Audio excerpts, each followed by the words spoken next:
Magandang umaga sa inyo lahat mga marino. Sa awa ng Diyos, thank you Lord so much. Thank you Lord. Nakarating tayo dito sa Cyprus ng safe and sound sa haba-haba ng ating binyahe na umabot tayo ng 2 days, 48 hours. Nakarating tayo ng safe. So, nagbanda-banda mo muna tayo mga marino bago tayo nakarating dito. From Manila to Bangkok, Bangkok to Amman, Jordan, then Jordan to Cyprus. So, ang daming stopover. Stopover ako sa ng ilang ba oras yon sa Bangkok ng 9 hours or 10 hours, something, I'm not sure, but something like that.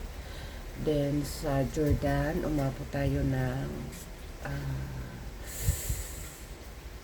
8 to 8, 6, 12, 15 hours yata. So, kaya nabugbog tayo pati yung bagahe natin. So, bago nakarating dito, mabugbog muna tayo. Pero at least tumating tayo ng safe. Yun lang talaga ang sobrang salamat sa Panginoon. Kasi, di ba ngayon medyo critical pag nagbiyahe ka. Medyo, siyempre kabado ka talaga. Pero talagang, I feel blessed and grateful na nakarating ako ng safe. Salamat talaga sa Panginoon. Salamat sa Panginoon. At kagabi ako dumating. So, eto tayo. Yan yung aking backyard na nagisnan early in the morning. Mahaba-haba na yung mga halaman.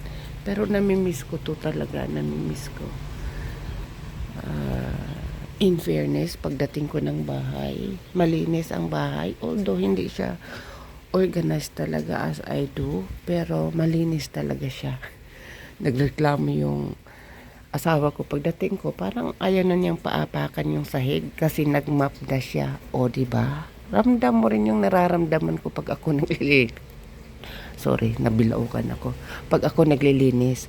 So, yan, maganda din paminsan-minsan na napagod daw siya, naglinis siya ng CR. Pero in fairness talaga, saludo ako sa asawa ko, malinis yung bahay. Kinapa ko yung mga misa, walang alikabok. O kaya naglinis lang siya bago ako narating. 'Di ba? Mautak din. Oo, in fairness. Medyo maulan dito. Namimiss ko yung mga halaman ko. Yan. Medyo lag pa ako ng konti. Pero sawa ng Diyos naman. First time ko pong nag-flight na nakatulog ako sa eroplano. Siguro sa dami ng pagod. Sobrang. Basta ang dami mo ng bago ka mo stress, bago ka bumalik stress. So lahat ng stress, kakainin na natin yan. So glory to God. Nakarating tayo ng safe and sound. Paulit-ulit na pasalamat sa Panginoon. Walang sawang pasasalamat na dinala tayo, inuwi tayo, binalik niya ako ng safety. At kasama ko na po ang aking may bahay. So, bago ako papasok, maglilinis muna ako. Maybe tomorrow, papasok na po siguro ako. April 6. So, eto na. Ito na yung medyo rumble. Ano naman siya, hindi siya organized kung saan nakalagay yung dapat makalagay. Pero in fairness, malinis siya. So, eto na. Mga mare, rarampa na tayo ulit ng bahay at trabaho, bahay at trabaho. So, paulit-ulit, akong magsasabi na thank you Lord.